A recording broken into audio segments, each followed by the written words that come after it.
Hello dear friends, hope you are doing good and welcome to our channel Beyond Perfection. So let's continue our Love and Kindness Marathon. This is already the 10th week of this marathon. So last week we talked about relative and ultimate truth or awakened essence.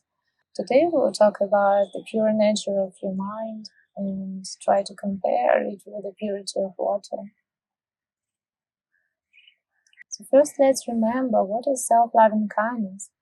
For example, when you sit in meditation for 5 minutes a day, it is already self-love and kindness because you spend time with yourself and give yourself time, quality time. And of course, it depends on you what quality time do you give yourself. When you simply sit in, it is possible many distractions and disturbing thoughts can come, but that's totally okay. Let's be kind and gentle to everything which is happening.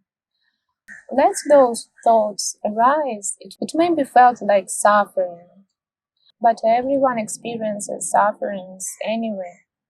No need to reject sufferings, no need to reject thoughts. We already started learning how to live with it, but thoughts and meditation will always be running. We cannot do anything without it, to just accept.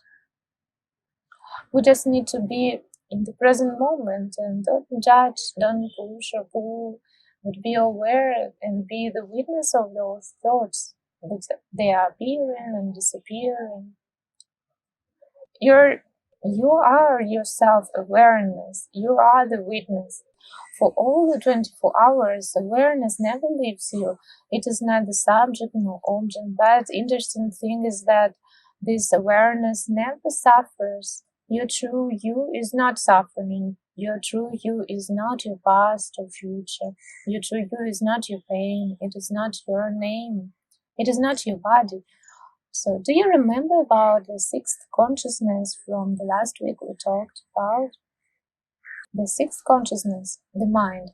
Here mind doesn't mean awareness. This mind, the sixth consciousness, is on surface. It's merely the knower who is doing something like hearing voice, seeing the picture, understanding something, analyzing, meditating, knowing about the thoughts arising and disappearing.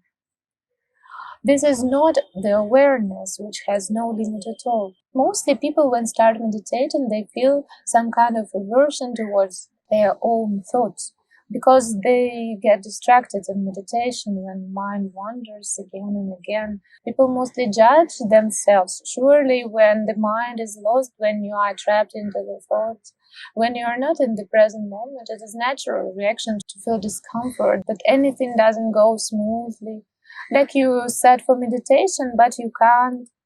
You are always distracted, but the truth is you are already meditating. If you notice those thoughts and distractions, in reality, you are already making steps toward calming and focusing your mind. When you are feeling distracted, just bring back your loving kindness to yourself, to your thoughts. Be gentle and don't judge. Just notice them. Noticing itself is awareness. But again, remember the difference with the sixth consciousness, which is the subjective noticer, noticing the object.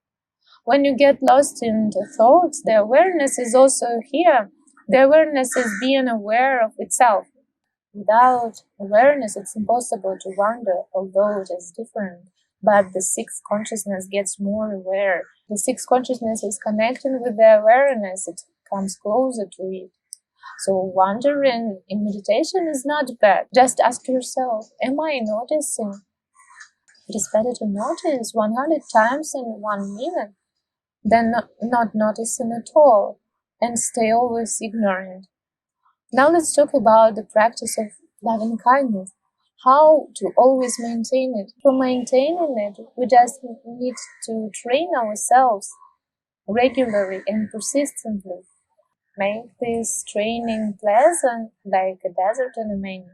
Every day, just take some time, 5 minutes or a little bit more, but not too much. Don't be stressed. In order to save the taste, take just a little bit of your time and spend it with quality rather than quantity. Simply sit for these 5 minutes or more minutes.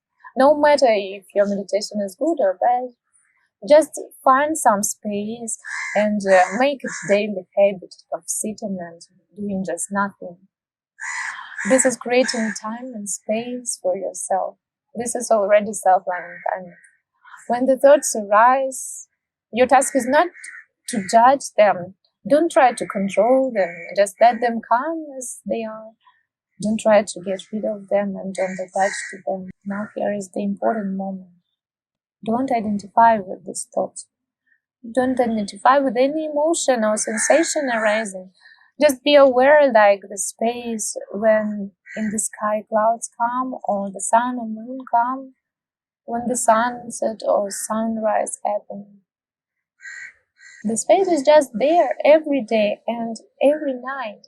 The space is here 365 days a year. It's not identifying with what is happening in the sky. This is called mindfulness. Sufferings exist, the pain exists, there are worries, but the mind doesn't attach, the mind doesn't accelerate. It's literally the great seal of truth, not judging natural state of mind. It is so simple. If you train yourself this way, you will know what is happening in your mind and be more aware of other people's sufferings. The more you're mindful, the more you're aware, the more you go back to your natural state, the more you go back to the truth, the more you go back to the limitless space, fearlessness, and joy, the more you come back to knowing who you really are and the natural loving kindness inseparable within you.